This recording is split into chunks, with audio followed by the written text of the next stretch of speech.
Assalamualaikum warahmatullahi wabarakatuh. Suaranya sudah terjelas. Waalaikumsalam warahmatullahi wabarakatuh. Kita mulai saja ya. Baru 13 orang, yang lain belum gabung, kenapa? Ada yang tahu? 10 orang, baru 10 orang. Oke, hari ini adalah jadwal kita melaksanakan kuis, pelaksanaan tugas mandiri yang pertama, melalui presentasi kelompok. Aturannya seperti ini, seperti yang Anda lihat di layar. Waktu presentasinya hanya 10 menit, di mana 5 menit presentasi dan 5 menit tanya jawab. Kemudian untuk seluruh anggota wajib menyalakan kamera ketika presentasi kelompok. Kemudian karena kita presentasinya melalui online seperti ini, ditakutkan ada kendala teknis jika terlalu lama di satu kelompok, maka nanti sesi tanya jawab ditaruh di akhir sesi. Jadi semua kelompok presentasi dulu, di mana waktu presentasinya masing-masing 5 menit, kemudian ketika semua kelompok sudah selesai presentasi, baru dilakukan sesi tanya jawab untuk setiap kelompoknya. Jadi nanti di akhir tidak fokus di satu kelompok, pertanyaannya silahkan ajukan namanya siapa, kemudian kepada kelompok yang mana, pertanyaannya apa. Kemudian penilaiannya berdasarkan ketepatan dalam memberikan argumentasi dan memberikan contoh penerapan himpunan dan relasi dalam bidang sistem informasi. Nah, ini banyak sekali kemarin yang bertanya, pembahasan di dalam artikel ilmiahnya tidak fokus di dalam himpunan dan relasi. Memang kenyataannya seperti itu, karena seperti yang saya jelaskan di awal, mata kuliah ini hanya mata kuliah dasar. Jadi himpunan dan relasi itu hanya bagian di dalam sebuah jurnal, bagiannya itu tidak fokus di pembahasan tentang himpunannya saja atau pembahasan tentang relasinya saja, tetapi penerapan di salah satu tahapannya, misalnya di dalam pembangunan atau perancangan sistem informasi, di dalamnya ada database, database-nya menggunakan relational database, himpunannya berdasarkan atributnya ya, atributnya dihubungkan terhadap relasinya masing-masing. Nah, maksudnya adalah seperti itu. Jadi tidak perlu khawatir bagi yang artikel ilmiahnya tidak fokus di permasalahan penerapan himpunan dan relasinya, tetapi himpunan dan relasi ini ada di bagian tertentunya. Cukup jelaskan di sana.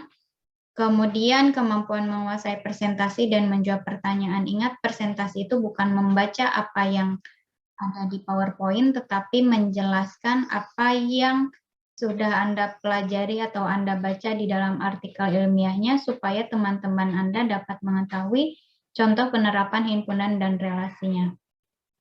Kemudian kemampuan menjawab pertanyaan sudah pasti. Kemudian poin terakhirnya adalah ketepatan waktu. Tadi saya sebutkan supaya lebih efektif, sesi tanya jawab untuk semua kelompok di akhir, sehingga 5 menit untuk presentasi, 5 menit tanya jawabnya ditaruh di akhir. Nah, kemudian anggota yang tidak hadir akan diberikan nilai 80% dari presentasi kelompoknya. Kemudian tidak ada susulan presentasi atau kuis, karena nanti akan sulit lagi mencari waktu hanya untuk melaksanakan susulan presentasi atau kuis. Paham ya aturannya? Ada pertanyaan sebelum kita mulai?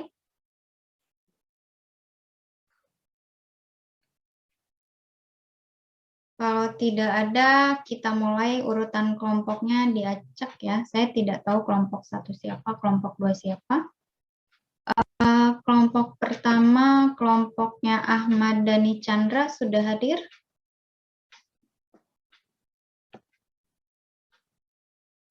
Kelompoknya Ahmad Dhani Chandra? Sudah hadir? Ya, Bu, sebentar, Bu. Enggak.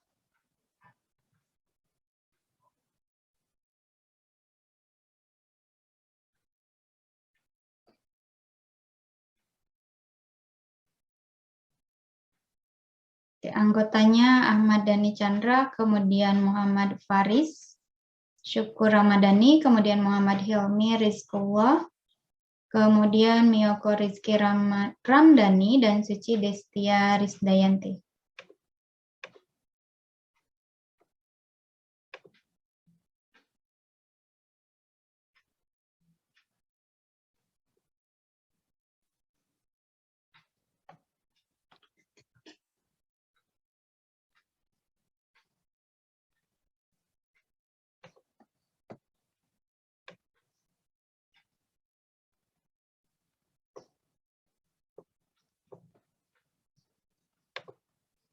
Mangga bagi anggota kelompoknya Ahmad Dhani Chandra, silakan mulai di videonya, kemudian mulai di-share screen presentasinya.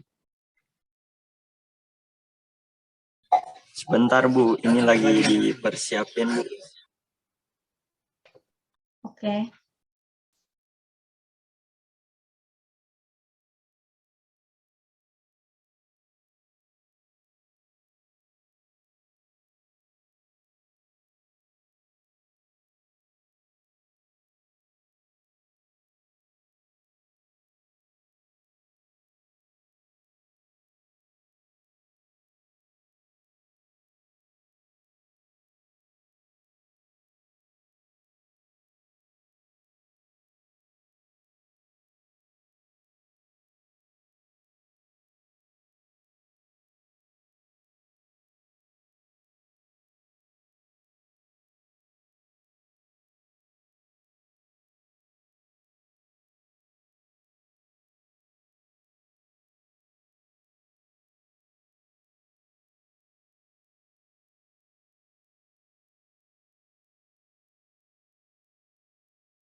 Bu, kalau ini udah mulai belum waktunya ya?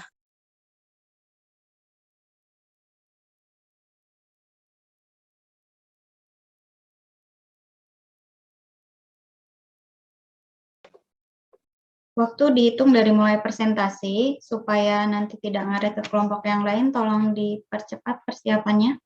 Dan kelompok yang lain juga harus sudah siap ya.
Sudah bisa dimulai belum?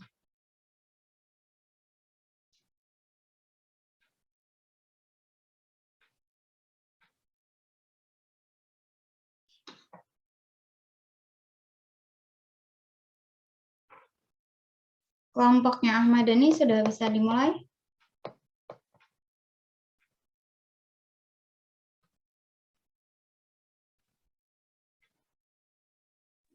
Bentar Bu, jaringannya Bu.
Ya.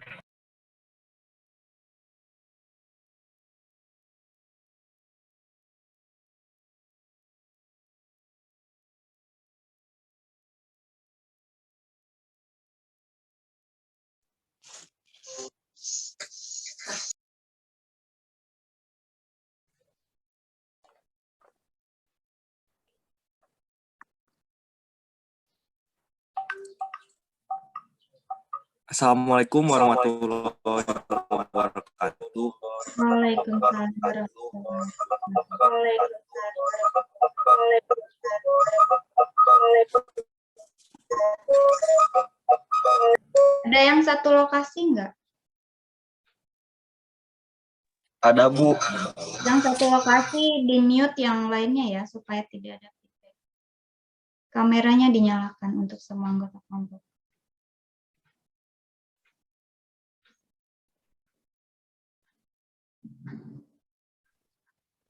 Untuk yang satu lokasi,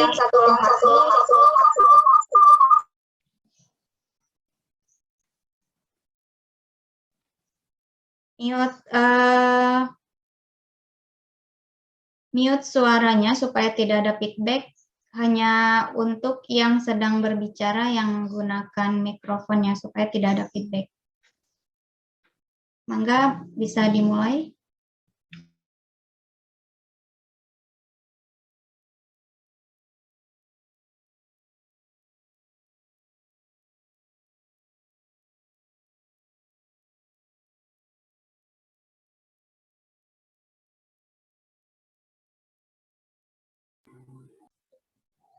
Oke.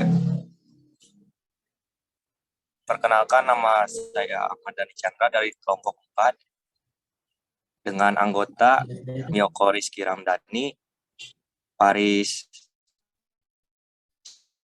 Tuku Ramdhani, dan Suci Destiani Risdayanti. Di sini kami akan membahas tentang pengaruh diagram Venn relasi dalam meningkatkan pemahaman sistem basis data. Dan anggota kami juga yang bernama Muhammad Hilmi Rizkullah.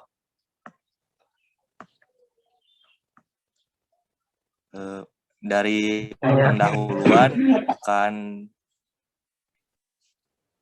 saya baca. Informatika Universitas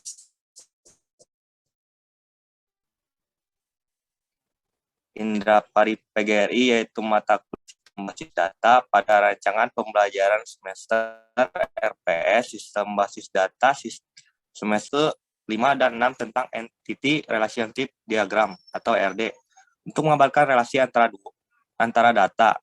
Konsep data ini sangat mirip dengan materi tentang himpunan terutama pada relasi dan diagram Venn. Mahasiswa kurang memahami materi RD terutama relasi data. Selain itu, dalam masih tidak paham ada kaitannya antara RD, anggota himpunan, dan data diagram relasi. Berfungsi sebagai hubungan antara anggota himpunan, sedangkan diagram Venn merupakan hubungan antar himpunan dalam bentuk irisan dan gabungan. Kedua diagram ini dapat dijadikan sebagai media alternatif pembelajaran pada materi RD. Oleh karena itu, penulis menggunakan alat bantu proses dengan diagram Venn dan relasi. Adapun teori yang mendukung dari materi himpunan adalah kajian suatu himpunan dengan cara menggunakan gambar. Contoh, S sama dengan 0,1, 2, 3, 4, 5, 6, 7, 8, 9, dan X sama dengan 1, 2, 4, 5. Dan Y sama dengan 6, 7, 8. Diagram Venn yang menunjukkan himpunan di atas dapat dilihat pada gambar berikut.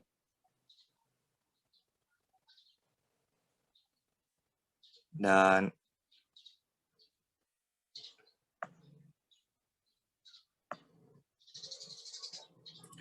tujuan penelitian akan dibacakan oleh Suci.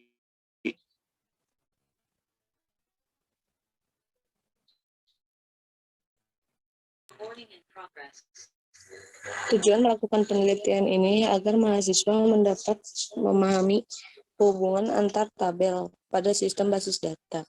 Oleh karena itu, untuk mengetahui peningkatan pemahaman mahasiswa, maka penulis menggunakan pressure test dan post test mengenai soal-soal diagram Venn.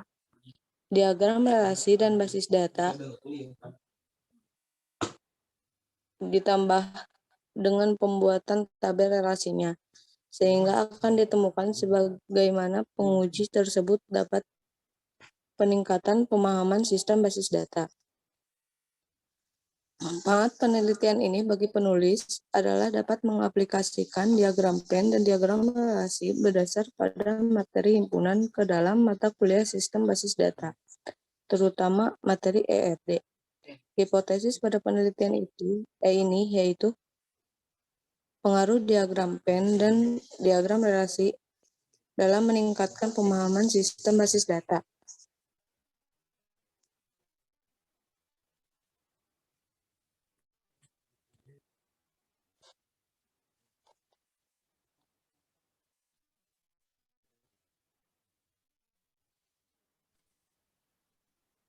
Selanjutnya metode akan dibacakan oleh saya, Miyoko Rizky. Metode yang digunakan adalah penelitian pre-eksperimen dengan desainnya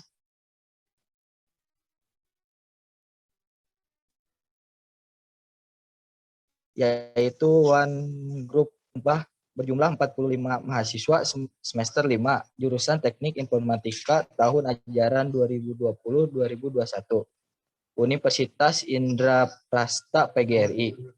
Instrumen yang dikumpulkan yaitu berupa hasil pretest dan protest, hasil presentase P bahwa peningkatan nilai pretest ke nilai protest yaitu dari 64,33% menjadi 86,33% berdasarkan diagram Venn. Dari uji hipotesis statistik menggunakan uji Wilcoxon mendapatkan nilai sig 0,00 kurang dari 0,05 yang menyimpulkan bahwa adanya peningkatan antara hasil pretest ke hasil protest berdasarkan diagram Venn dibandingkan dengan diagram relasi.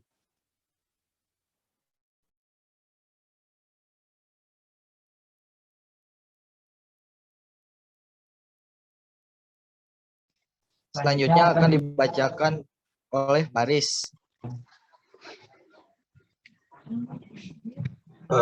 Selanjutnya data yang digunakan itu sampel penelitian berjumlah 45 mahasiswa semester 5 pada jurusan Teknik Informatika tahun ajaran 2020-2021 di Universitas Indraprasta PGRI.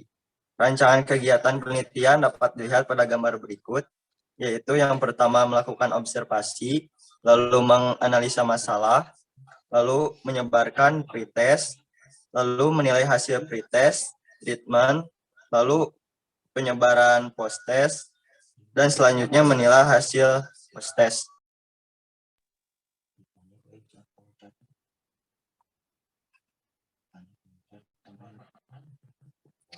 Teknik pengumpulan data yaitu berupa data observasi, pretest, dan post-test. Sedangkan untuk analis data yang akan digunakan dalam setiap data penelitian yang diambil yaitu menghitung persentase dari skor yang dicapai setiap mahasiswa dengan rumus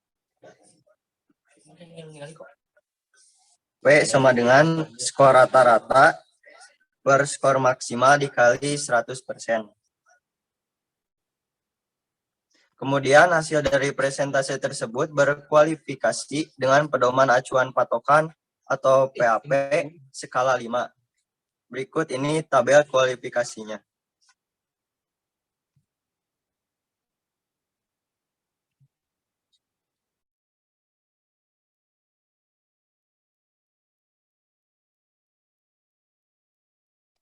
Selanjutnya akan dijelaskan oleh Muhammad Hilmi. Lalu ada tahapan. Tahapan penelitian yang pertama yaitu dengan melakukan pretest yang berisi materi, soal dan penyelesaiannya menggunakan diagram Venn dan diagram relasi.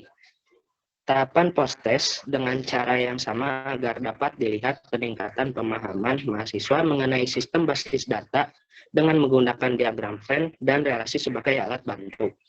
Tujuan utama penelitian ini yaitu adanya peningkatan pemahaman mahasiswa mengenai sistem basis data dengan menggunakan operasi diagram Venn dan diagram relasi, sehingga mahasiswa tidak kesulitan dalam menyelesaikan soal sistem basis data. Lalu yang kedua,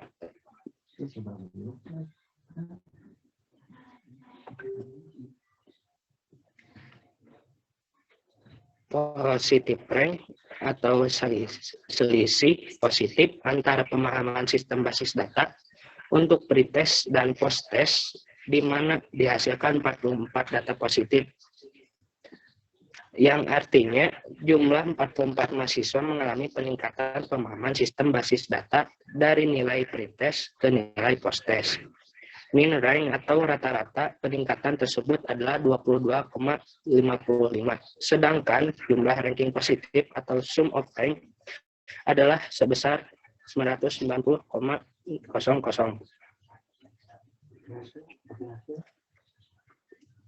Yang ketiga, TAIS adalah kesamaan hasil nilai post-test dan post-test terlihat di sini terdapat nilai TAIS sebesar 1, sehingga dapat ditarik kesimpulan bahwa ada nilai yang sama antara hasil pretest dan post-test, yaitu dengan jumlah 1 mahasiswa.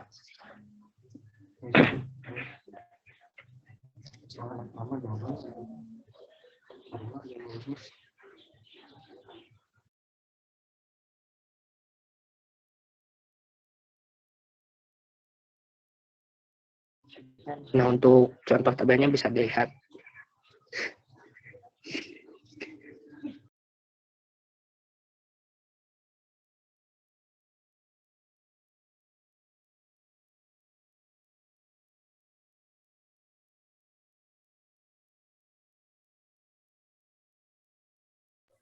Nah, mungkin sekian dari kelompok kami. Apa ada yang ingin ditanyakan?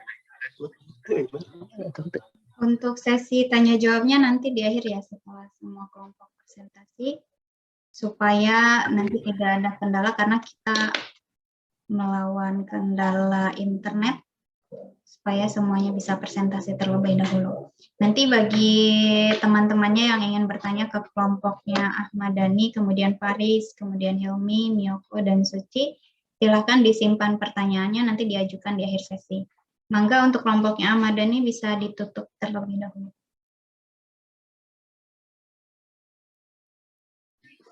Nah, sekian dari kelompok kami. Mohon maaf bila ada kesalahan karena kami juga masih belajar. Wabillahi taufiq wal hidayah. Wassalamualaikum warahmatullahi wabarakatuh. Waalaikumsalam. Waalaikumsalam warahmatullahi Waalaikumsalam. Waalaikumsalam. Terima kasih untuk Ahmad Dhani. Kita lanjutkan ke kelompoknya Adipati. Sudah hadir kelompoknya Adipati? Sudah, Bu. Sudah, Bu. Sudah. Bisa dimulai jika sudah siap. Adipati, Fasya, Nisa, dan Nisrina hanya 4 orang ya? Ya, Bu. Ya, Bu. Oke.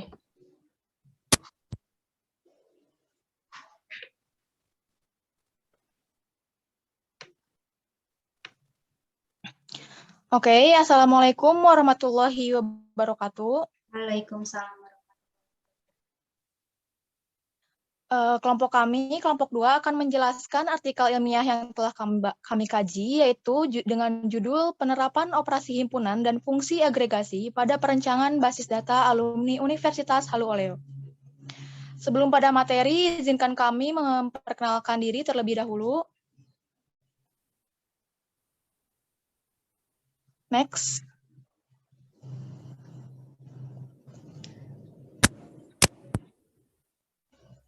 Oke, anggota kelompok kami yaitu ada Adipati Raja Mahameru, kemudian Fasya Zahira Badeni, dan saya sendiri Nisa Nabila, dan Nisrina Asifa Aras.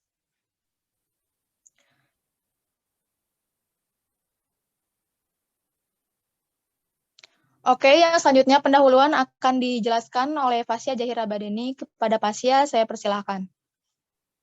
Baik, terima kasih kepada Nisa. Pertama, saya akan menjelaskan mengenai pendahuluan. Yang pertama yaitu beberapa teori dasar matematika, misalnya operasi himpunan dapat digunakan untuk merancang maupun mengembangkan sebuah basis data. Selanjutnya, fungsi agregasi dapat digunakan untuk melakukan retrieve informasi daripada sebuah basis data. Pada penelitian ini akan dilakukan perancangan pada basis data alumni Universitas Halu Oleo dengan menerapkan pendekatan himpunan dan fungsi agregasi.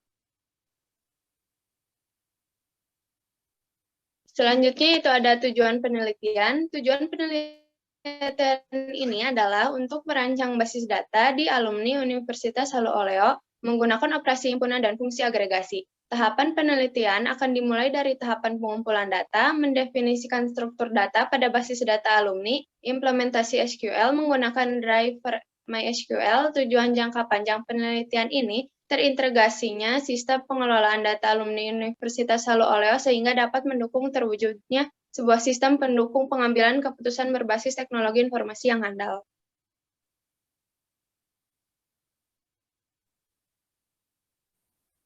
Selanjutnya yaitu ada tahapan penelitian. Yang pertama yaitu pengumpulan data yang berkaitan dengan topik penelitian, yaitu yang pertama melakukan observasi yang dilakukan langsung pada basis data Universitas Halu Oleo. Yang kedua, studi pustaka, yaitu mempelajari tentang teori dasar operasi himpunan dan fungsi agregasi serta metode pada sistem basis data yang mendukung penelitian ini. Yang kedua yaitu melakukan pengembangan sistem. Pada tahapan ini dilakukan analisis sistem, analisa kebutuhan perangkat lunak dari sistem yang akan dikembangkan. Setelah tahap analisis selesai, akan menghasilkan spesifikasi kebutuhan perangkat lunak, kemudian dilakukan pemodelan sistem. Pemodelan ini dilakukan dengan menggunakan tool Unified Modeling Language atau UML yang terdiri dari pembuatan use case, activity diagram, class diagram, dan entity relationship diagram atau ERD. Untuk pemodelan database, DFD untuk pemodelan proses dan rancangan antarmuka pengguna.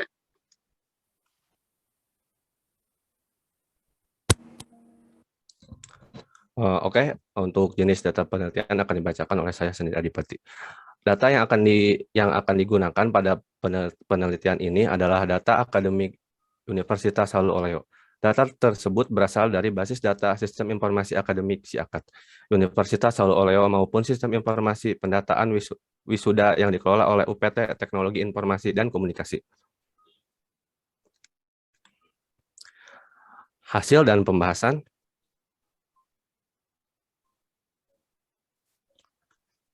Di sini hasil dan pembahasannya yaitu rancangan ERD Entity Relational Diagram Data Alumni. Rancangan ERD Data Alumni dibuat untuk menggambarkan bagaimana data antara tabel saling berelasi. Implementasi query. Informasi tentang alumni dapat diperoleh dari database dengan membuat query. Query merupakan perintah dalam database untuk menampilkan hasil tabel atau relasi antar tabel.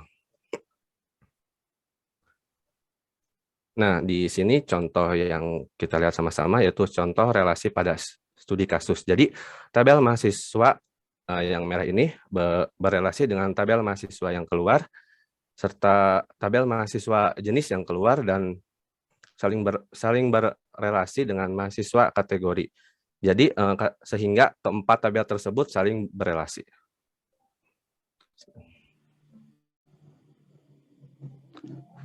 Oke, yang selanjutnya contoh himpunan pada studi kasus yang kami kaji akan dijelaskan oleh saya sendiri.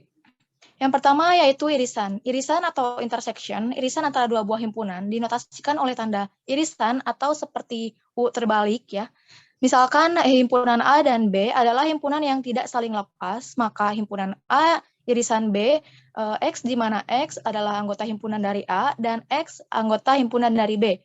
Contoh dari irisan sendiri, misalkan ada himpunan A yang beranggotakan 2, 3, 5, 7, 11, dan anggota himpunan B 3, 6, 9, 12, maka A irisan B adalah 3. Kenapa 3? Karena di sini angka 3 masuk ke dalam himpunan A, masuk juga ke dalam himpunan B, sehingga angka 3 merupakan irisan dari kedua himpunan tersebut. Kemudian misalkan A adalah himpunan mahasiswa TI STT Telkom dan B merupakan himpunan wanita lanjut usia 50 tahun ke atas, maka A irisan B adalah himpunan kosong. Hal ini berarti A dan B adalah himpunan yang saling lepas.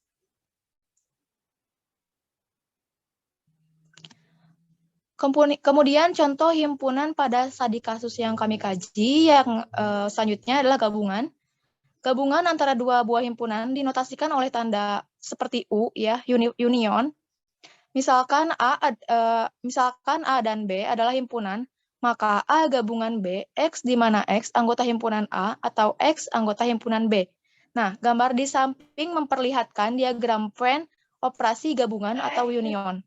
Kemudian contohnya adalah jika A anggota himpunannya adalah 2, 3, 5, dan 7, kemudian anggota himpunan B adalah 1, 2, 3, 4, 5, maka A gabungan B adalah 1, 2, 3, 4, 5, dan 7. Nah, di sini kan ada anggota yang berulang ya, misalkan anggota 2 ada di himpunan A dan ada juga di himpunan B. Kita hanya cukup menuliskan satu saja.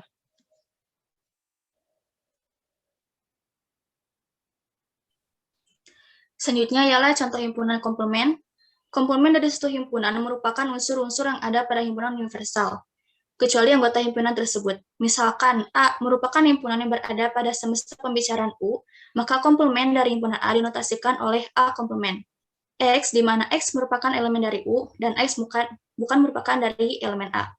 Contoh, misalkan di sini terdapat himpunan U, yang di mana elemennya adalah 1, 2, 3, hingga 9. Jika himpunan A memiliki anggota elemen 1, 3, 7, 9, maka komplement A-nya 2, 4, 5, 6, 8 yang bukan merupakan bagian dari himpunan A. Next.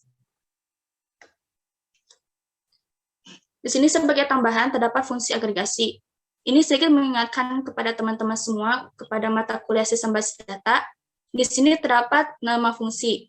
Nama fungsi sum untuk mendapatkan nilai total, average untuk mendapatkan nilai rata-rata, max untuk mendapatkan nilai terbesar, min untuk mendapatkan nilai terkecil, dan count untuk mendapatkan nilai banyaknya record hasil query.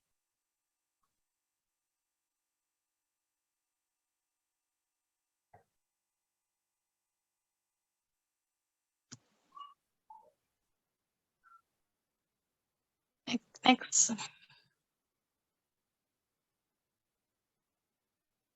Oke, sekian pembahasan dari kelompok kami. Mohon maaf apabila terdapat kekurangan dan kesalahan. Oke, terima kasih kelompoknya Dipati, Fasya, kemudian Nisa, dan Nisrina. Bagi yang ingin bertanya ke kelompok ini, nanti silakan disimpan dulu pertanyaannya, diajukan di akhir sesi. Kita lanjutkan dulu presentasinya ke kelompoknya Hikam, kemudian Apipudin, Pandia. Sudah ada kelompoknya Hikam?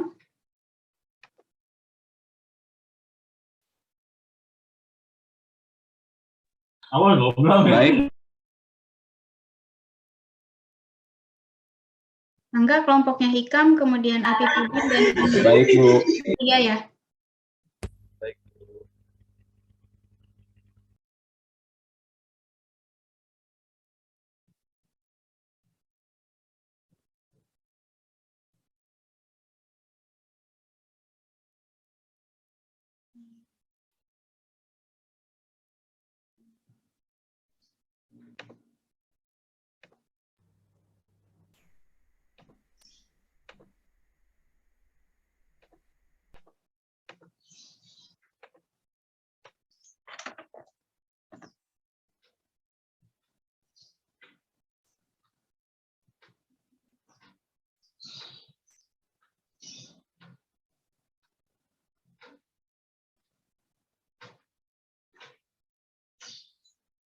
Enggak, bisa dimulai. Hikam, kameranya dinyalakan dulu ya, supaya terekam.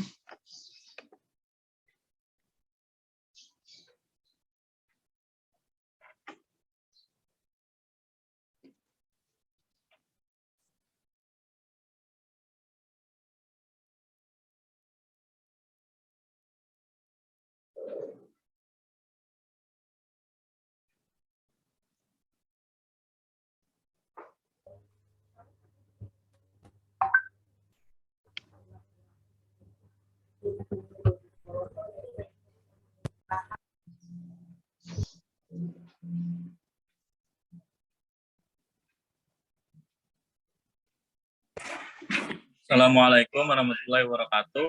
Waalaikumsalam Kami warahmatullahi wabarakatuh. yang beranggotakan saya Muhammad Arifudin, Hikam Anugrah Firdaus, dan Pandia Wisnu Abdul Aziz akan mempresentasikan artikel ilmiah yang berjudul Pewarnaan Graf pada Simpul untuk Mendeteksi Konflik Penjadwalan Kuliah.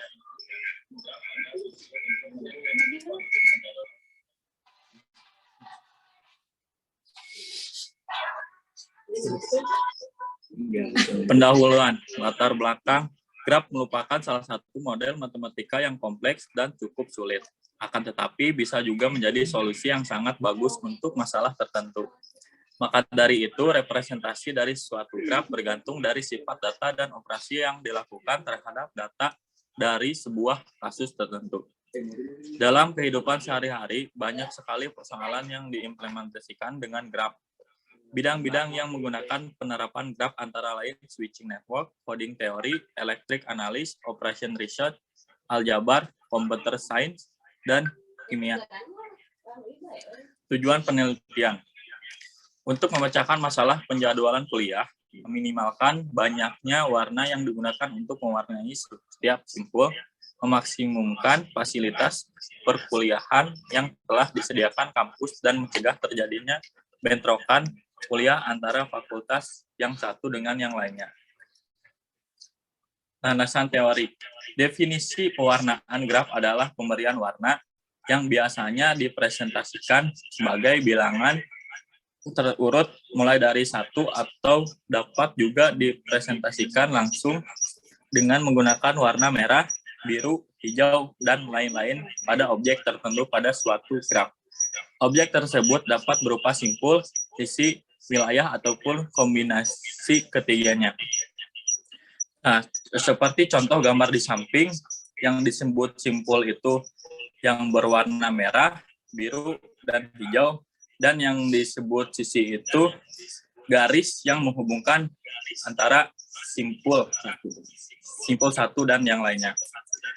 Dan selanjutnya akan dibacakan oleh Pandia Wisnu Abdul Aziz.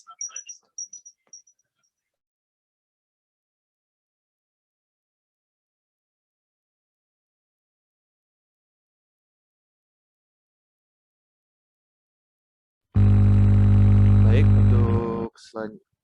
untuk selanjutnya pewarnaan graf dibagi menjadi tiga tiga macam, yaitu yang pertama ada perwarnaan simpul atau vertex coloring, yang merupakan pemberian warna atau label pada setiap simpul sehingga tidak ada dua simpul bertetangga yang memiliki warna yang sama.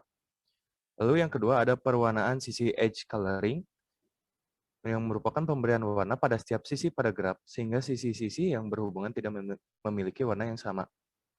Lalu perwarnaan wilayah atau region coloring, merupakan pemberian warna pada setiap wilayah pada graf sehingga tidak ada wilayah yang bersebelahan yang memiliki warna yang sama. Pewarnaan graf pada suatu graf dikatakan planar jika tidak ada dua buah titik yang saling berpotongan, yaitu graf yang dapat digambarkan pada bidang datar tanpa ada sisi yang menyilang di atas sisi lainnya, di mana jumlah warna yang digunakan hanyalah 4 warna. Untuk algoritma pewarnaannya sendiri, yang pertama dibuatkan matrik admin, data admin atau matrik antara ruang dan waktu. Yang ketiga, lalu selanjutnya buat matrik adjacency atau matrik keterhubungan yang menyatakan keterhubungan antar ruangan. Matrik A, IJ, dinyatakan sebagai suatu matrik keterhubungan dari graf G berukuran NXN atau matrik bujur sangkar. Matrik A terdiri dari elemen 1 dan 0, di mana AIJ dikatakan sama dengan 1 jika ada sisi yang menghubungkan simpul V dan VJ. AIJ dikatakan 0 juga jika tidak ada sisi yang menghubungkan simpul VI dan VJ. Gambar bentuk graf yang diinginkan dengan circle XI dan YI adalah 0,1 sebagai simpul. Selanjutnya lakukan sebuah kondisi di mana AIJ sama dengan 1, lalu sisi tersebut XI, YI dikurangi XY dan sama YJ yang menyatakan bahwa jika simpul tersebut saling berhubungan, maka hubungkan dengan sebuah sisi. Warna setiap simpul pada graf tersebut dengan menggunakan konsep backtracking. Backtracking sendiri adalah inisialis simpul pertama, lalu metode selanjutnya cek kondisi, apakah simpul ke-1 berhubungan dengan simpul kedua atau ke N. Jika simpul tersebut berhubungan, maka warna tidak boleh sama. Ulangi langkah ketiga sampai ke N. Lalu selesai. Cetak matriks A, IJ, dan cetak gambar graf yang sudah diwarnai, lalu selesai. Flowchart-nya sendiri dimulai dengan inisialisasi nilai M dan N, matriks data admin, untuk I sama dengan 1 ke M, dan J sama dengan 1 ke N. Buat matriks adjacency AIJ, gambar graf dengan circle XI, YI 0,1. Lalu AIJ sama dengan 1 yang kebenarannya adalah garis XI, YI, XY, YJ yang berarti saling berhubungan. Lalu yang false-nya adalah garis code backtracking yang tidak berhubungan. Print matrik A, IJ, print gambar graf, lalu selesai. Lalu berhenti. Lalu inisialisasi sampul pertama untuk I sama dengan 1 ke M, sampul I tambah 1 sama dengan 1, false simpul berwarna sama, lalu true simpul berwarna berbeda. Lalu selesai. Selanjutnya pembahasan akan dilanjutkan oleh Muhammad Hikam Firdaus.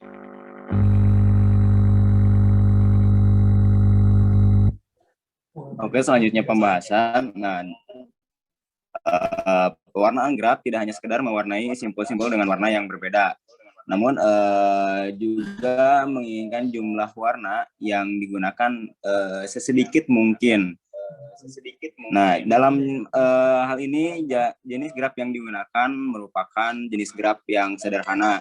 Nah, persoalannya contohnya dalam menentukan jadwal kuliah. Dengan menggunakan prosedur backtracking seperti pada gambar 3 tadi, data yang digunakan sebagai contoh sampel adalah data 22 ruangan perkuliahan pada blok 4 Universitas Nasional. Nah, di mana ruangan tersebut masing-masing akan digunakan secara optimal agar setiap mata kuliah dapat berlangsung tanpa mengalami bentrok. Pada tabel 1 memperlihatkan bahwa terdapat 22 ruangan. Nah, ini tabel 1-nya. memperlihatkan beberapa ruangan yang akan digunakan untuk setiap hari terhadap shift yang ada. Nah, angka 1 pada tabel ini berarti bahwa ruangan tersebut sudah terisi atau true. Nah, sedangkan yang bernilai 0 itu menyatakan ruangan tersebut itu kosong atau false. Nah, prosedur perwarnaan graf dapat dilihat pada gambar tersebut ya. Nah, keterangannya itu 1 sama dengan jam, dari jam 8 sampai jam 9.40, terus jam 2 sama dengan jam 9.40 sampai jam 11.20, terus 3 sama dengan jam 11.20 sampai jam 1, 4 yang berarti jam 11.30 sampai jam 15.10. Nah, penyelesaian persoalan dalam menentukan jadwal kuliah sama dengan menentukan bilangan kromatis. Nah, pada tabel 1 tadi, ruangan dan waktu di atas dibuat matrik adjasensinya, seperti terlihat pada gambar 4, yaitu matrik simetris yang menyatakan keterhubungan antar ruangan dengan waktu.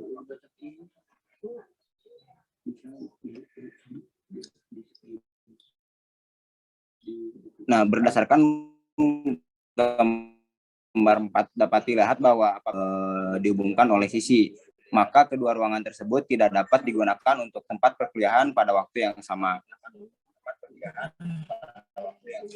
Nah, warna-warna yang berbeda dapat diberikan pada simpul graf yang menunjukkan bahwa waktu perkuliahan berbeda.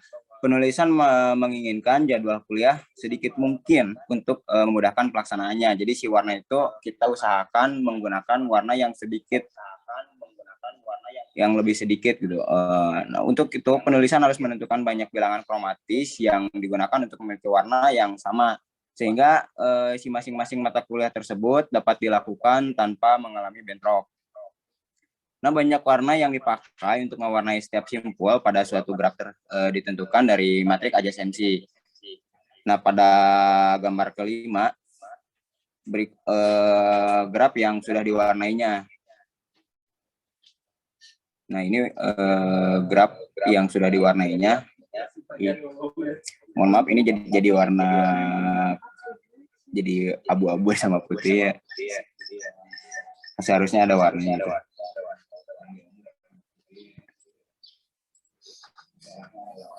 Nah, dari kesimpulannya itu jadwal kuliah yang dipresentasikan dengan menggunakan graf seperti di atas dengan banyak warna yang digunakan untuk mewarnai simpul yang saling bertetangga. Hal itu juga menjelaskan bahwa jika data semakin banyak, maka bilangan kromatis akan semakin besar. Masalah penjadwalan yang digunakan berhubungan dengan ruangan dan waktu perkuliahan sebagai constraint yang ada. Nah, ide dasarnya membentuk sebuah graf dari banyak constraint yang ada, sedemikian hingga banyaknya warna yang digunakan untuk mewarnai setiap simpul yang berhubungan seminimum mungkin. Nah, dengan adanya pewarnaan graf tersebut dapat mencegah terjadinya bentrok pemakaian ruangan kuliah. Pewarnaan graf tersebut dibuat dengan meminimalkan warna yang akan digunakan.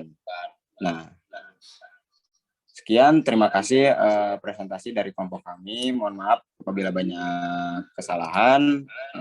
Assalamualaikum warahmatullahi wabarakatuh. Waalaikumsalam warahmatullahi wabarakatuh. Oke, terima kasih kelompoknya Hikam, kemudian Apipudin dan Pandia. Nanti seperti biasa bagi yang ingin bertanya ke kelompok ini disimpan dulu pertanyaannya, diajukan di akhir sesi nanti. Kita lanjutkan dulu presentasinya. Kelompoknya Adelia sudah hadir. Kelompoknya Adelia, Dimas, Pamugia, kemudian Rai, dan Tegar. Hadir, Bu. Mangga. Sinyal.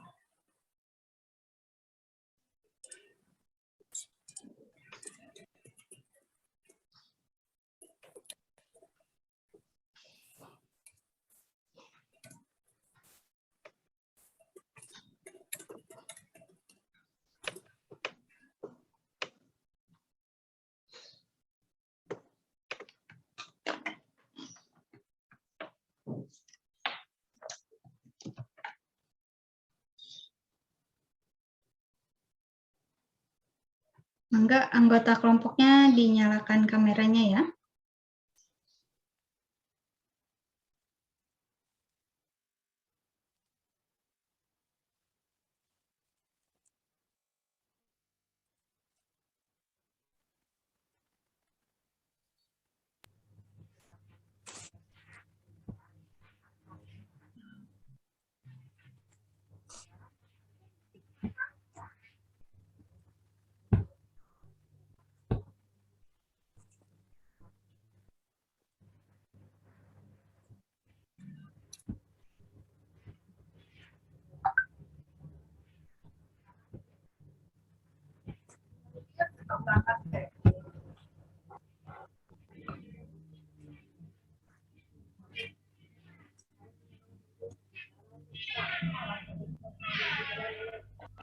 Mangga boleh dimulai.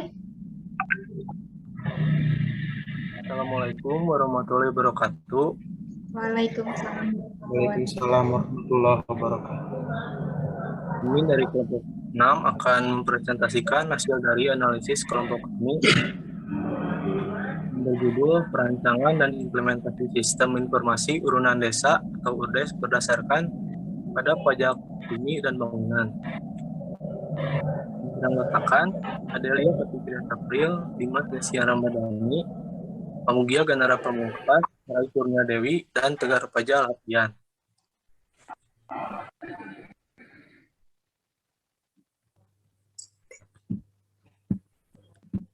Yang pertama, pendahuluan latar belakang akan dipaparkan oleh saya sendiri. Teknologi informasi merupakan sarana yang penting dan menunjang bagi suatu organisasi, baik dalam skala kecil, sedang, ataupun besar. Sehingga dengan informasi dapat diharapkan mempermudah pekerjaan dan tujuan dapat tercapai secara maksimal. Hal ini perlu dilakukan agar dapat menyajikan informasi data lengkap dan dapat mengakses data dan informasi secara cepat, efisien, dan akurat. Kecepatan dan ketepatan dalam mendapatkan suatu informasi dapat didukung oleh sistem komputerisasi yang dapat memudahkan dalam pengumpulan, pengolahan, dan penyimpanan data organisasi. Dan merupakan salah satu sumber penerimaan negara yang digunakan untuk pelaksanaan pembangunan bagi seluruh rakyat Indonesia. Wajib pajak dapat berperan dalam hal pengawasan seperti memastikan membayar sesuai dengan jumlah yang ditagih dan perhitungannya benar karena penerimaan pembayaran pajak tersebut berguna dalam hal pembangunan yang dilakukan pemerintah serta membiayai keperluan negara lainnya. Diasumsikan pula salah satu faktor penyebabnya adalah belum adanya sistem yang ditujukan untuk wajib pajak yang ingin mengetahui informasi tagihannya dan sangat tidak efisien dalam pembuatan surat tanda setoran pajak. Dan untuk pengolahan data dan laporan yang sedang berjalan saat ini masih menggunakan sistem yang belum teratur dan kurang optimal dalam pembuatan laporan. Agar pengelolaan data dapat lebih cepat, ringkas, dan untuk menjaga keakuratan data serta untuk dapat menghasilkan laporan dengan tepat waktu, perlu adanya suatu sistem informasi yang mengelola hal tersebut.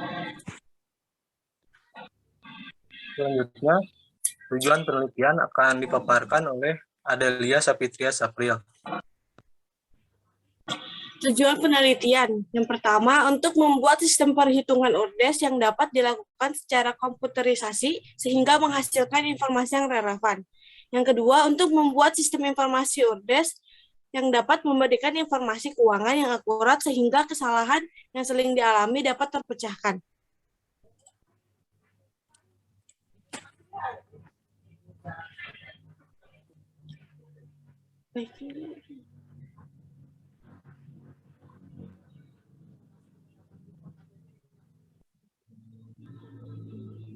Selanjutnya, data yang digunakan akan dipaparkan oleh Rai Kurnia Dewi. Oke, baik. Terima kasih. Data yang digunakan untuk penelitian ini adalah data kualitatif, yaitu yang cara mengumpulkan data data berupa wawancara, maka dokumentasi. Kemudian ketika setelah mengumpulkan data, maka adanya komponen untuk jurus. Yang pertama input, semua data pengumpulan berupa wawancara studi dan dokumentasi. Kemudian proses, ketika data sudah dikumpulkan, maka semua tahap selanjutnya dokumen akan diolah sebagai bahan informasi. Yang ketiga, output.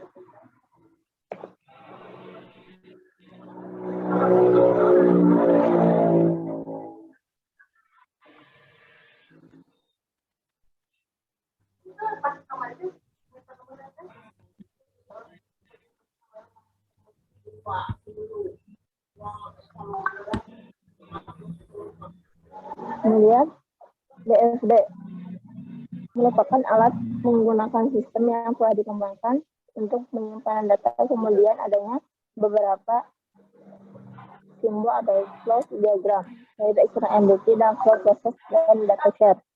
Kemudian struktur class atau pada alat ini digambarkan untuk mendefinisikan bahwa sebuah informasi bentuk mode yang menggabungkan mengenai elemen data, konten dan lain-lain.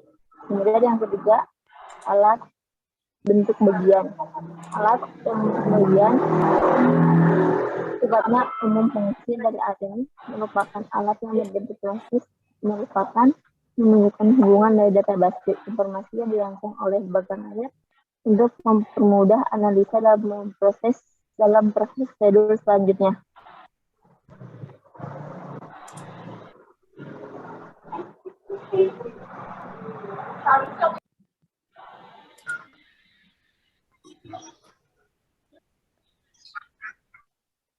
Selanjutnya, tahapan analisis akan dipaparkan oleh Dimas Destia Ramadhani.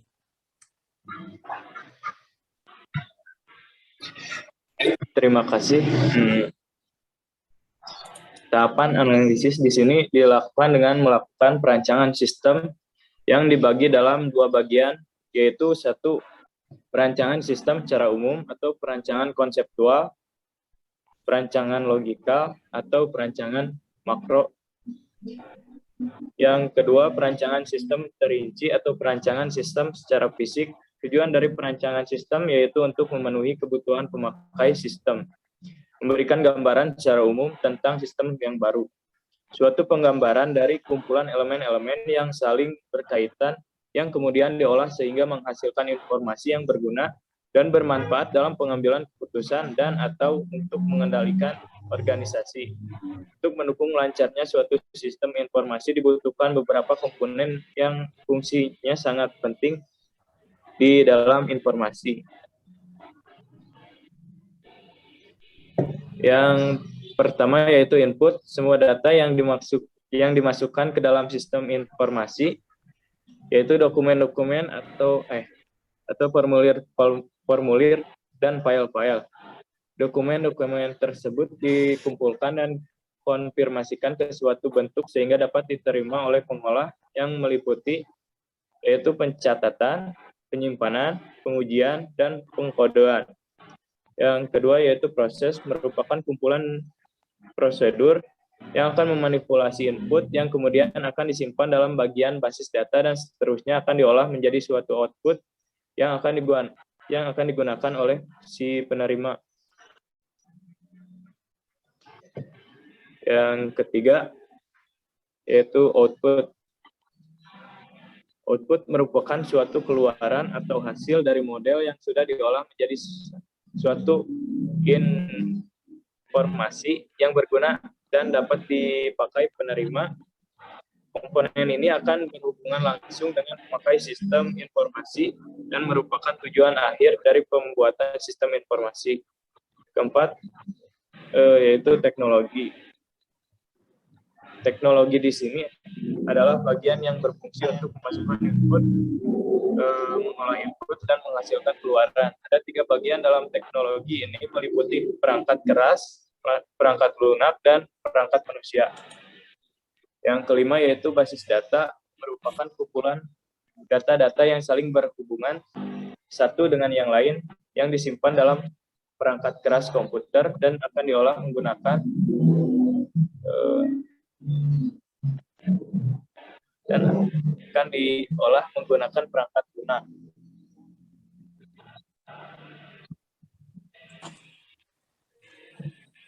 Baik, terima kasih.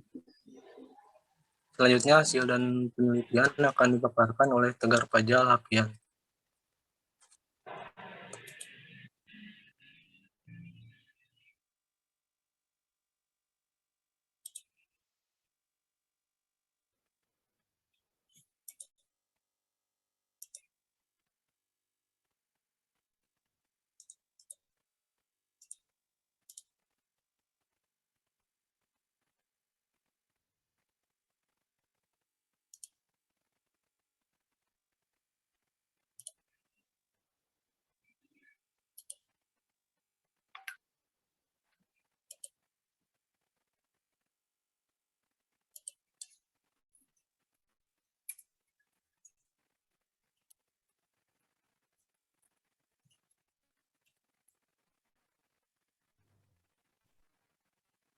Oke, mohon maaf ada kesalahan tadi, tiba-tiba sinyalnya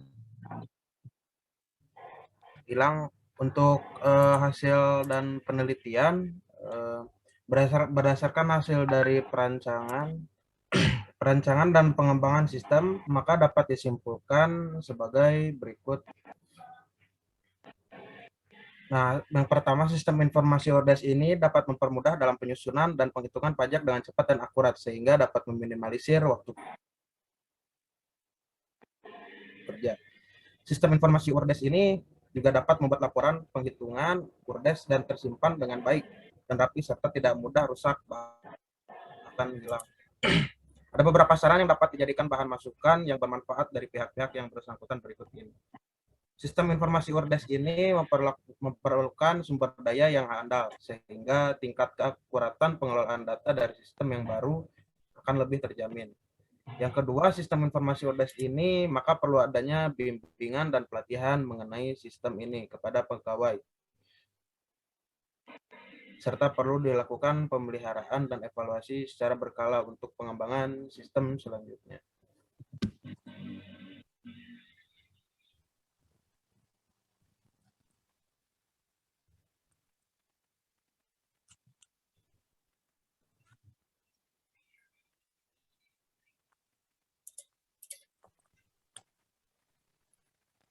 Mungkin itu yang dapat kelompok kami sampaikan. Mohon maaf bila ada kesalahan dan kekurangan. Wabillahi taufiq wal hidayah. Wassalamualaikum warahmatullahi wabarakatuh. Waalaikumsalam warahmatullahi wabarakatuh. Terima kasih kelompoknya Delia, Dimas, kemudian Pamudia, Rai, Tegar. Bagi yang ingin bertanya ke kelompok ini nanti silakan diajukan di akhir sesi. Kita lanjutkan dulu presentasinya ke kelompok selanjutnya. Kelompoknya Aji Pratama. Sudah hadir semua? Aji, kemudian Citrandila, Fadilah, Indriani, dan Siti Nurhayati.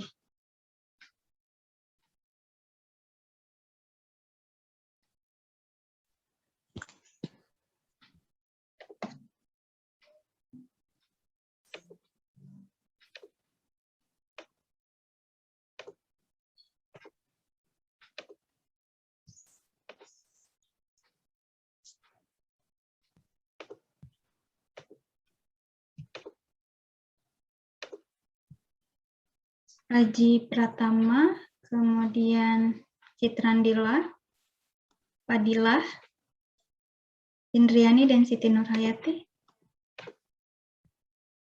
Angga, bagi anggota kelompok yang lainnya silakan dinyalakan kameranya ya. Mangga boleh mulai.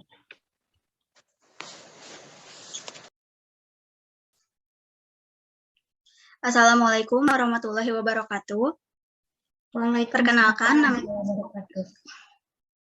Perkenalkan, nama saya Indriani Astuti. Saya perwakilan dari kelompok 3 dan anggota saya yang terdiri dari Aji Pratama, Citrandila, Fadilah Teti Nurjana, dan saya sendiri Indriani Astuti serta Siti Nurhayati. Dalam presentasi kali ini, kelompok kami akan membahas mengenai analisa korelasi koleksi perpustakaan STIMIK Amik Riau menggunakan komposisi relasi. Langsung saja kita mulai pada pembahasannya. Pembahasan yang pertama akan dibacakan oleh Citrandila.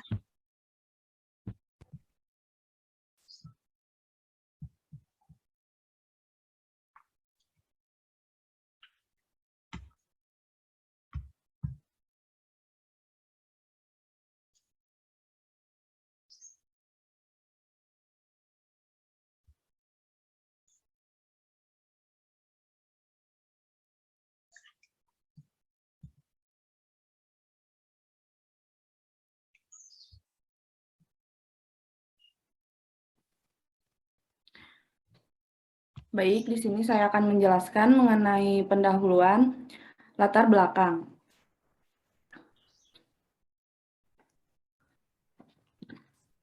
Perpustakaan STIMIK Amik Riau merupakan salah satu pusat informasi bagi Sivitas Akademika STIMIK Amik Riau untuk melakukan kegiatan-kegiatan berupa pencarian buku, peminjaman, pengembalian, dan juga membaca buku di ruangan yang telah disediakan. Koleksi perpustakaan STIMIK Amik Riau dibagi menjadi 5 kelompok, yaitu 7.192 unit textbook, 241 unit referensi, 27 unit modul praktikum, 26 unit bahan ajar, dan 16 unit buku digital. Berdasarkan penelitian ini, dapat diketahui bahwa terdapat kendala yang berpengaruh terhadap sistem informasi pencarian buku.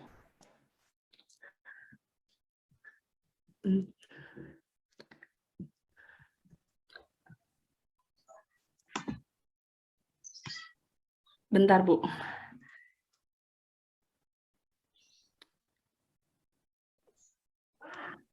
Coba di next dulu, Indri. Bisa nggak? Tadi slide-nya nggak bergerak. Ya. Ada nggak, Bu? Masih Ini udah di halaman Nggak kamu. jalan.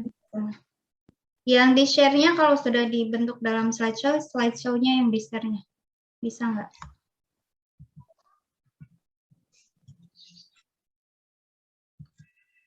Ini? Ya, sudah. Udah Sudah bergerak. Mangga dilanjutkan. Baik, saya ulang kembali ya, Bu. Latar belakang, Perpustakaan STIMIK Amik Riau merupakan salah satu pusat informasi bagi Sivitas Akademika STIMIK Amik Riau untuk melakukan kegiatan-kegiatan berupa pencarian buku, peminjaman, pengembalian, dan juga membaca buku di ruangan yang telah disediakan. Koleksi perpustakaan STIMIK Amik Riau dibagi menjadi 5 kelompok, yaitu 7.192 unit textbook, 241 unit referensi, 27 unit modul praktikum, 26 unit bahan ajar, dan 16 unit buku digital. Berdasarkan penelitian ini, dapat diketahui bahwa terdapat kendala yang berpengaruh terhadap sistem informasi pencarian buku pada perpustakaan STIMIK Amik Riau. Yakini pada umumnya setiap anggota ingin menemukan referensi berdasarkan topik, namun sistem informasi yang ada masih melakukan pencocokan kata kunci berdasarkan judul buku, penulis, ataupun penerbit, sehingga sistem tidak dapat memberikan hasil yang diinginkan.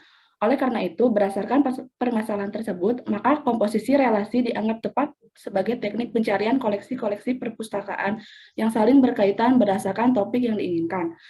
Kelompok koleksi dianggap sebagai suatu himpunan dan setiap item koleksi sebagai elemen himpunan.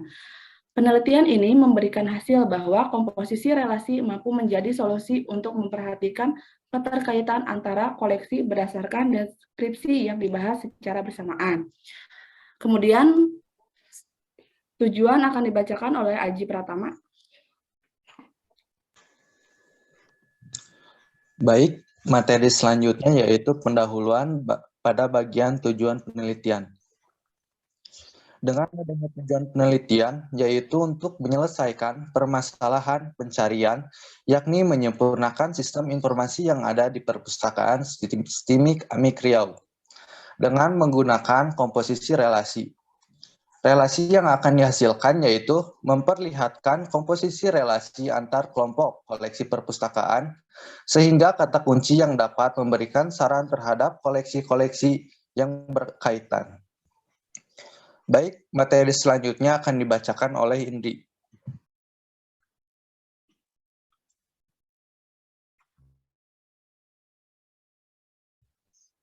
Baik, selanjutnya.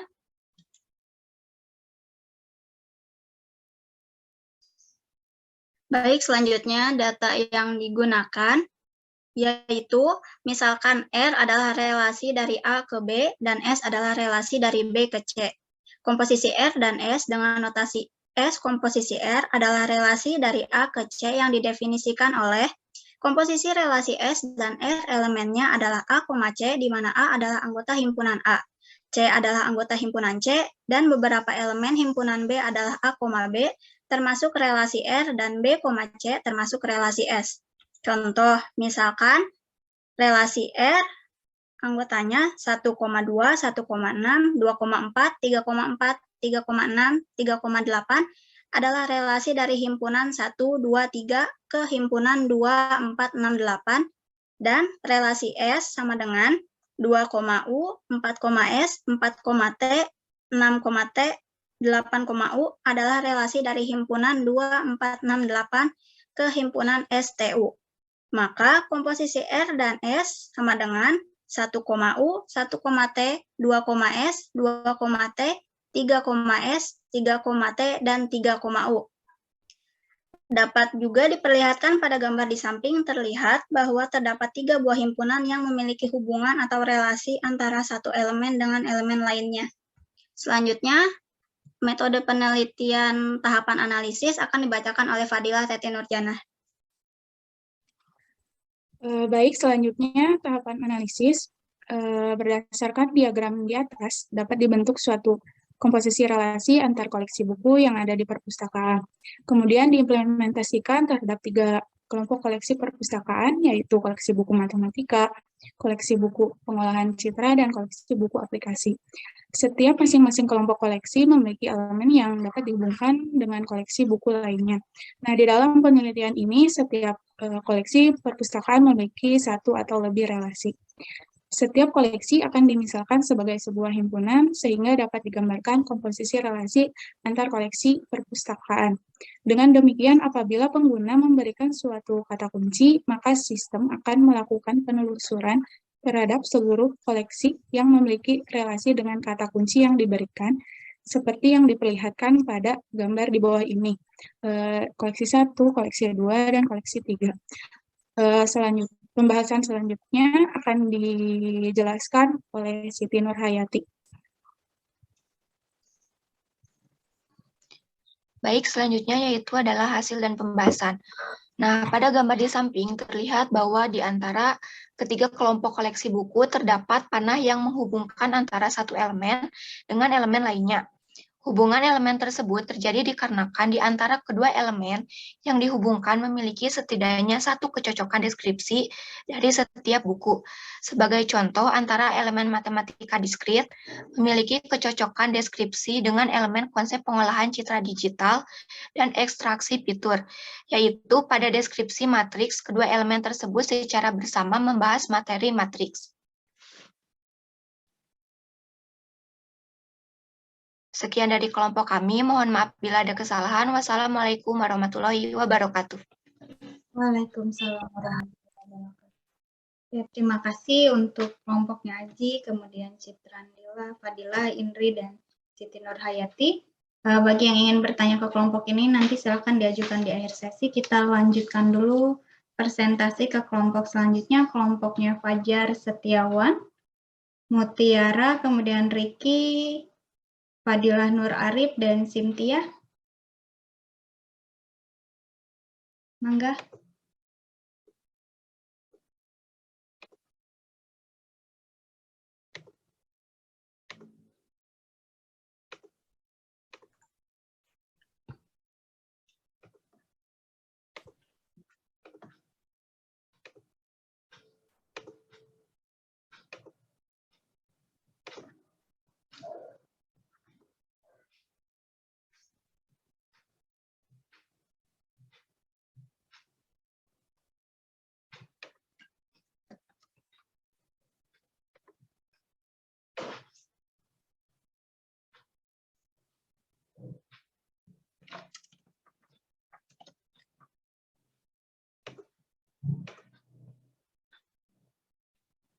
Mangga bisa mulai di-share.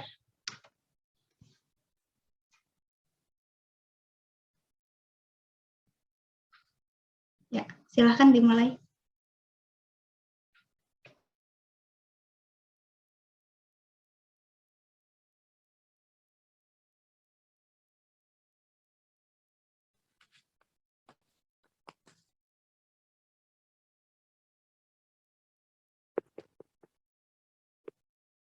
Assalamualaikum warahmatullahi wabarakatuh. Waalaikumsalam warahmatullahi wabarakatuh. Saya Cynthia Febrianti, perwakilan dari kelompok 5. Kelompok kami akan membahas mengenai keamanan basis data berdasarkan teori himpunan. Kelompok kami terdiri dari 5 orang. Yang pertama, Fajar Setiawan, Mutiara Anwari, M. Fadilah Nuralip, Riki Tri Adriansyah, dan yang terakhir saya sendiri, Cynthia Febrianti. Untuk materi yang pertama akan dijelaskan oleh saya sendiri. Latar belakang penelitian. Basis data terus tumbuh dalam ukuran dan kompleksitas yang digunakan dalam berbagai aplikasi yang beragam. Ada hal penting untuk melakukan pekerjaan dengan baik dalam pencegahan keamanan jaringan komputer untuk meminimalkan kemungkinan terjadinya kejahatan komputer, yaitu di antaranya yang pertama, untuk penggunaan basis data aplikasi di dunia nyata. Maka perlu untuk memasukkan beberapa jenis manajemen ketidakpastian ke dalam model data yang mendasarinya. Salah satu karakteristik dari banyaknya basis data yang tidak tepat adalah dengan mengizinkan kumpulan nilai dalam tupel. Hal ini disebut sebagai bentuk non-first atau basis data bersarang. Yang kedua, jika nilai suatu atribut adalah non-atomik, yaitu bernilai himpunan, maka ada ketidakpastian tentang salah satu nilai dalam himpunan yang sesuai dengan atribut, atau apakah himpunan tersebut lebih dari satu. Kemudian yang ketiga, basis data relasional kasar merupakan kasus bahwa keamanan menjadi masalah dengan aplikasi basis data, terutama mengingat luasnya masalah yang terkait dengan pencurian identitas dan penipuan, pelacak riwayat kunjungan situs web, privasi, dan aplikasi penambangan data dan banyaknya spam. Kemudian tujuan penelitian akan dibawakan oleh Mutiara. Untuk tujuan penelitian, menyelidiki area keamanan untuk basis data kasar yang memiliki masalah keamanan yang mirip dengan basis data statistik.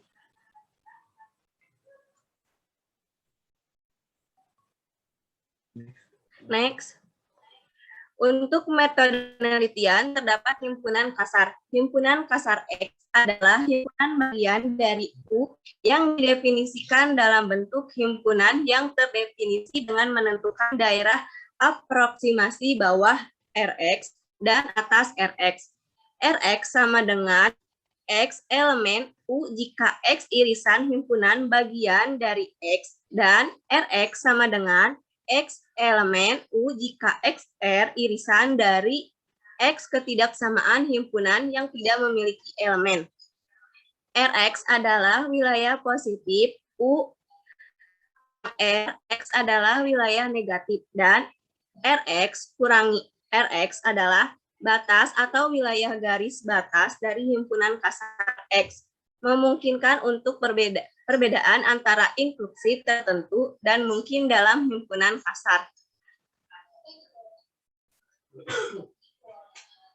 Kemudian selanjutnya, misal U disebut sedang, kecil, kecil, besar, besar, dan relasi ekuivalensi R didefinisikan sebagai berikut. R disebut sedang, kecil, kecil, kecil, besar, besar. Himpunan X sama dengan sedang X, X, X, besar, besar. Yang dapat didefinisikan dalam pendekatan bawah dan atas. Rx disebut juga dengan sedang, kecil, kecil, kecil, dan Rx disebut sedang, kecil, kecil, mungil, besar, besar, besar, besar.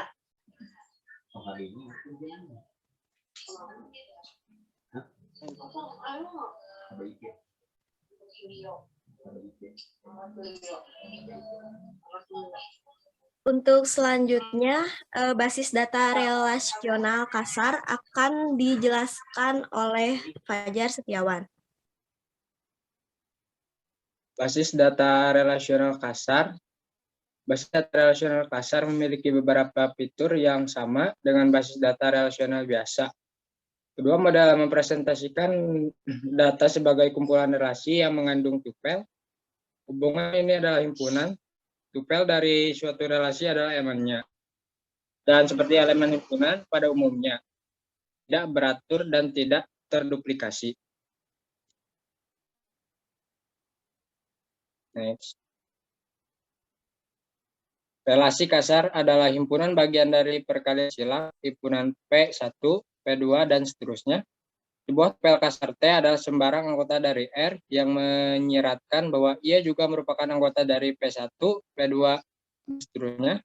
Jika TI adalah beberapa tupel arbitrer, maka TI D1, D2, seterusnya di mana DIJ, himpunan DJ. Tupel dalam model ini berbeda dari basis data biasa karena komponen tupel tengah nilai domain daripada nilai tunggal. Next. Baik, terima kasih Fajar. Kemudian untuk selanjutnya tahapan analisis akan dijelaskan oleh Fadil. Selanjutnya tahapan analisis akan saya jelaskan. Analisis dilakukan dengan cara evaluasi offline untuk memahami konsekuensi perbedaan topik pada metrik akurasi. Dan analisis online untuk menyelidiki bagaimana metode ini mempengaruhi kepuasan pengguna yang sebenarnya. Sekian, saya akan kembalikan ke moderator. Baik, terima kasih Fadil. Untuk selanjutnya, hasil dan penutup akan dijelaskan oleh Ricky. Hasil dan pembahasan. Hasil penelitian telah menunjukkan bagaimana sifat basis data relasional kasar. Menyediakan beberapa keamanan yang melekat melalui penggunaan struktur non-first bentuk normal. Selain itu, menyediakan langkah-langkah keamanan basis data berdasarkan langkah-langkah teoritis informasi yang memungkinkan evaluasi langkah-langkah numerik untuk entropi. Demikian, saya kembalikan ke moderator. Baik, demikian presentasi dari kelompok kami. Wabillahi taufiq wal hidayah. Wassalamualaikum warahmatullahi wabarakatuh. Waalaikumsalam warahmatullahi wabarakatuh. Terima kasih kelompoknya Fajar, Mutiara, kemudian Ricky, Fadila, Nur Arif, dan Cynthia. Tuh ya. Kita masih punya waktu sekitar 11 menit sampai dengan 9.40. Silahkan bagi yang memiliki pertanyaan untuk kelompok yang sudah presentasi semuanya. Sebelumnya ada yang belum presentasi? Di saya laporan yang masuk atau jawaban kuis yang sudah dikumpulkan hanya 6 kelompok.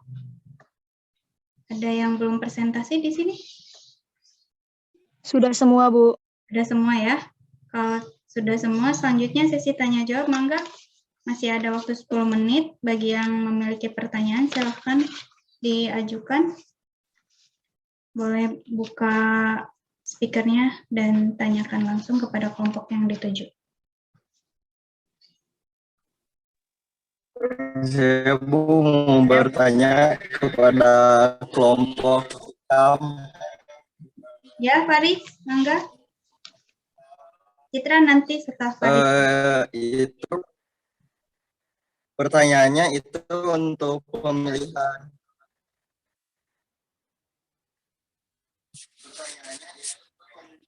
Untuk pemilihan graf, kenapa warnanya harus sedikit mungkin? Lalu pada garis-garis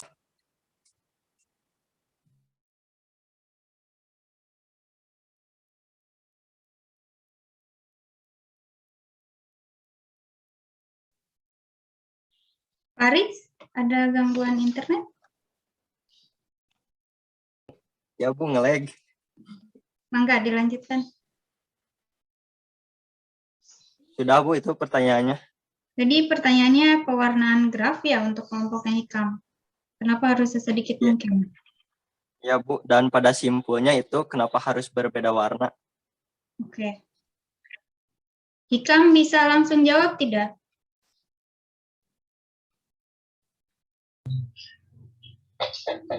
Oke Bu, langsung saja saya akan menjawabnya dari pertanyaan Paris Sukuramdani. Ya. Jadi kenapa si simpul itu harus sesedikit mungkin? Jadi ibaratkan nih si simpul itu adalah hari. Jadi kalau boleh Bu jadi di share screen lagi biar gak itu boleh gak? Enggak di share aja. Boleh Bu share screen aja. Ya, mangga.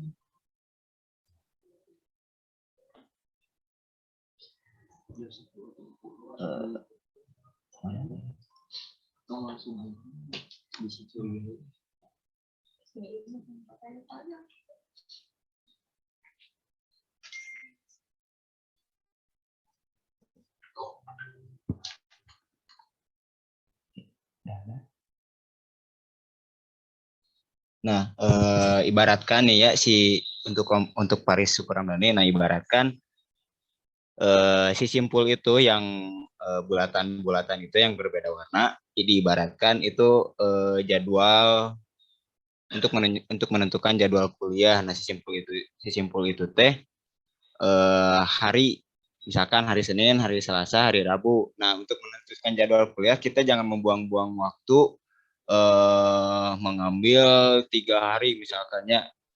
Kita harus meminimalkan waktu yang kita gunakan untuk jadwal perkuliahan tersebut. Nah, misalkan di hari Senin dan Selasa. Nah, dari contohnya seperti ini nih. Nah, misalkan ya ini mah untuk Paris. Yang warna biru ini hari Senin, nah yang warna merah hari Selasa, dan warna hijau hari Rabu. Ini hijau, hijau kan ini. Nah misalkan nih ya Paris nih,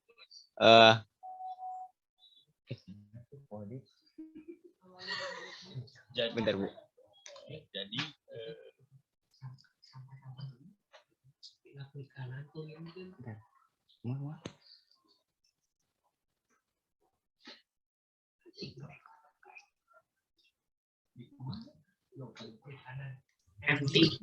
jadi sebisa mungkin, jadi kan ini yang tadi yang biru hari Senin, yang merah hari A, yang hijau hari Rabu.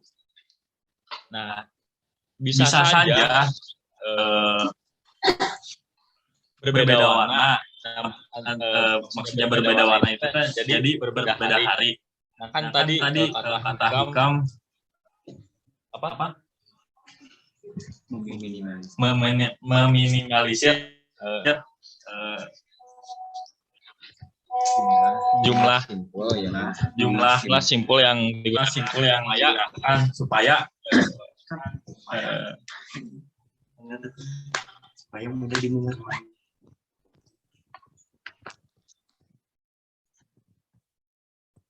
Benar Bu. Kami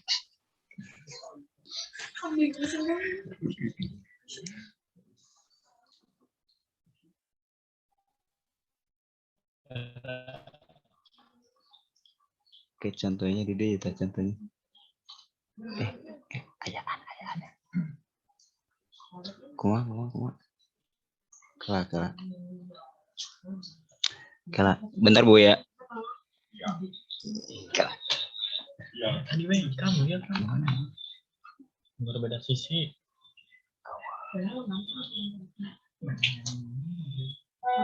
Enggak ada tadi harus berbeda.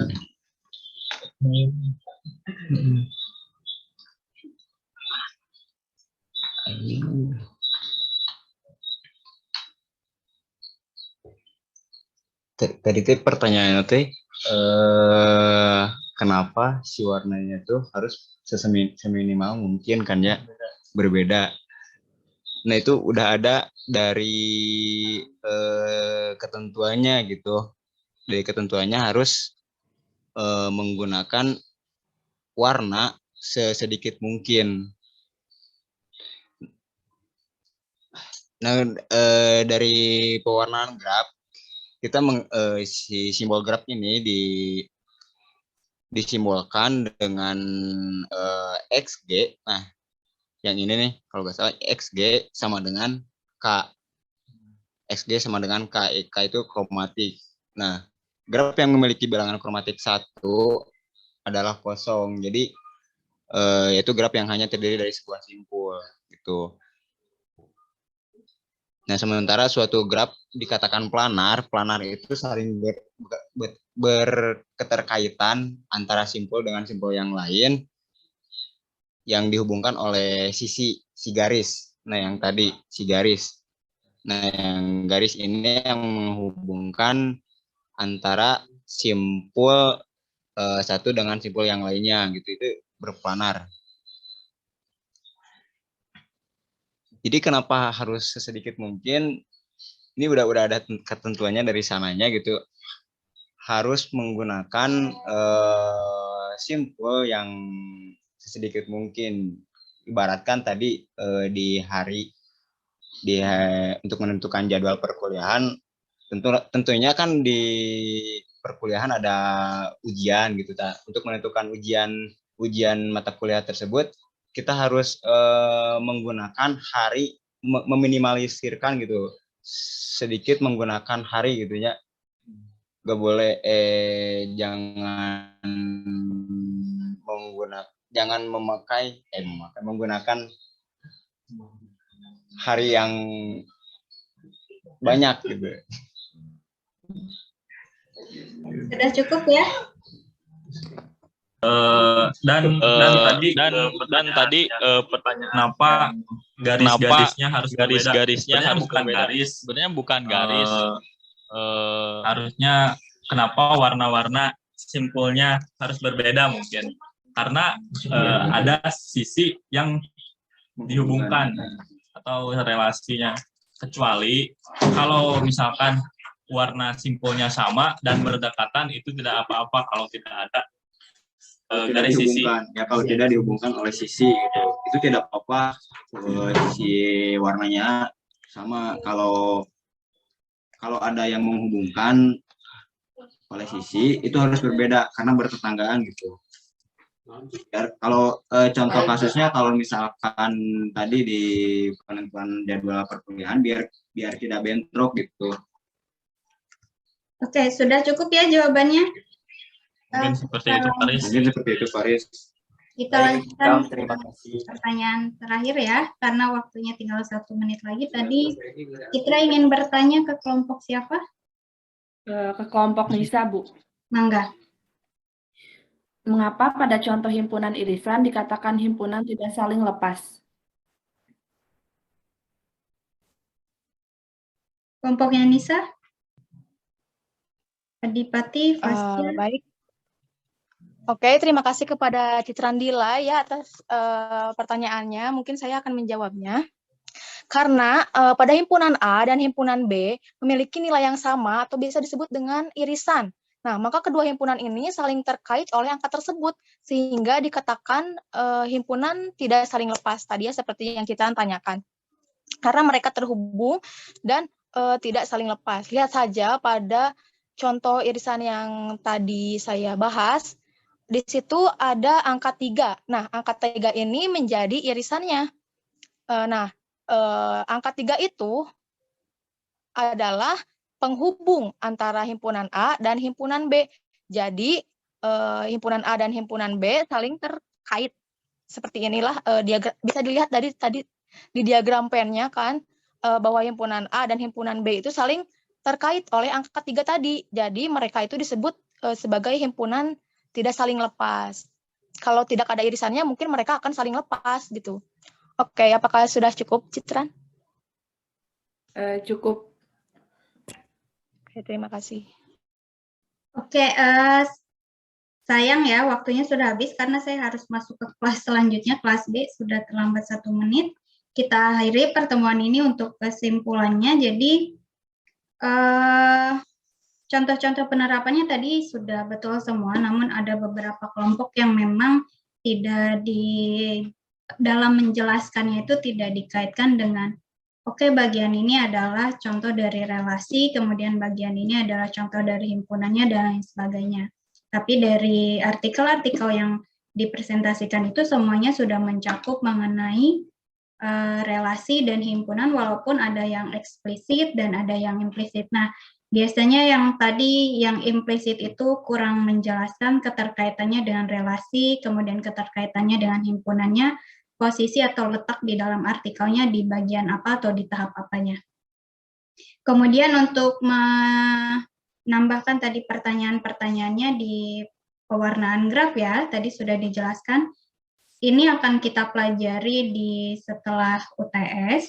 Kenapa tadi warnanya harus sedikit, kemudian kenapa tadi harus sesedikit mungkin,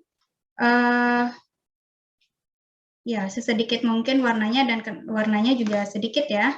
Itu karena nanti akan bergantung dari bilangan kromatiknya yang akan kita pelajari, tergantung dari apakah simpulnya bertetangga atau tidak, dan lain sebagainya. Jadi banyaknya warna itu akan bergantung pada angka kromatiknya, atau nanti kenapa simpulnya simpul A dan simpul B berbeda warna, atau simpul A dengan simpul D warnanya sama, karena akan diperhatikan nanti apakah bertetangga dan tidak. Kemudian dari pertanyaan Citrandila juga sudah tepat, tadi temannya sudah menjelaskan kenapa tidak saling lepas, karena dua himpunan itu memiliki beberapa anggota yang sama sehingga dikatakan dia tidak saling lepas. Dikatakan saling lepas itu ketika sama sekali tidak ada anggota di himpunan A atau himpunan B memiliki anggota yang sama. Nah, kita akhiri pertemuan hari ini, saya harus segera ke kelas selanjutnya. Semoga bisa bermanfaat tadi apa yang sudah dijelaskan oleh teman-temannya, penerapan relasi dan himpunan di berbagai kasus, di berbagai studi kasus, di berbagai tujuan, dan lain sebagainya. Semoga selalu diberikan kesehatan. Wassalamualaikum warahmatullahi wabarakatuh. Waalaikumsalam warahmatullahi wabarakatuh. Saya akhiri ya.